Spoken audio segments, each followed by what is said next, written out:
अस्सलामुअलैकुम नाज़रीन, आप देख रहे हैं PC world news. MSF Faisalabad के ज़िलई चेयरमैन मियां इरफान की सालगिरह।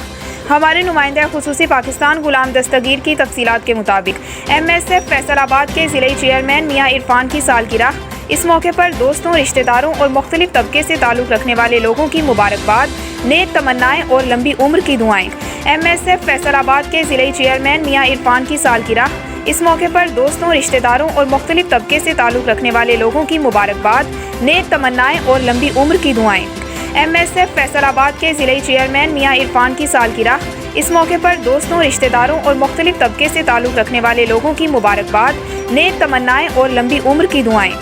MSF फैसलाबाद के ज़िलई चेयरमैन मियां इरफान की सालगिरह। इस मौके पर दोस्तों, रिश्तेदारों और मुख्तलिफ तबके से ताल्लुक़ रखने वाले लोगों की मुबारकबाद, नेक तमन्नाएं और लंबी उम्र की दुआएं। MSF फैसलाबाद के ज़िलई चेयरमैन मियां इरफान की सालगिरह। इस मौके पर दोस्तों, रिश्तेदारों और मुख्तलिफ तबके से ताल्लुक़ रखने वाले लोगों की मुबारकबाद, नेक तमन्नाएं और लंबी उम्र की दुआएं।